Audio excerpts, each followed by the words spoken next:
Kehilangan Ctesiphon.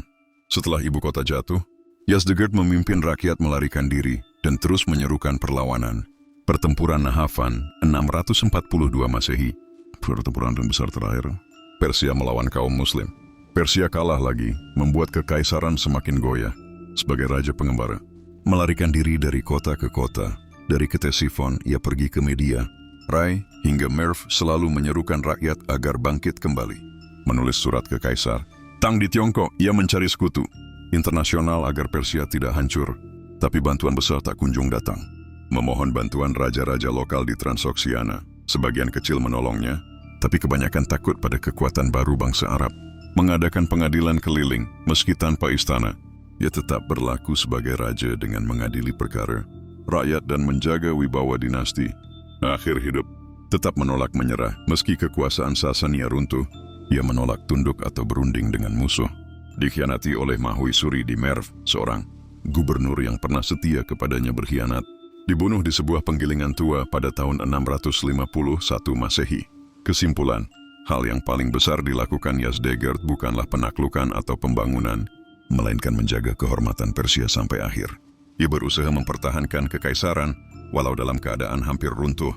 Ia menjadi simbol terakhir Sasania dan pelindung agama Zoroaster di masa senja. Ia mewariskan identitas Persia yang kelak bangkit kembali dalam bentuk budaya, sastra, dan tradisi, meski tidak lagi dalam wujud kerajaan Zoroaster. Aku berdiri sendirian di Merv, jauh dari dot istana, jauh dari mahkota, jauh dari dot pasukan. Namun aku masih seorang dot raja, karena seorang raja tidak diukur dari pasukan yang ia pimpin, melainkan dari kesetiaan yang ia bawa sampai dot napas terakhir. Jika aku harus mati di tempat yang dot hina, di penggilingan tua yang dingin, maka biarlah itu terjadi. Namun biarlah sejarah menulis bahwa Yazdegerd, raja terakhir Sasania, memilih mati sebagai dot raja daripada hidup sebagai budak. Mereka berkata padaku, menyerahlah, tunduklah, bergabunglah dengan musuh agar hidupmu selamat. Namun, aku menjawab, hidup macam apa yang tersisa bila aku mengkhianati tanah, kelahiranku, darah leluhurku, dan janji pada para dewa api.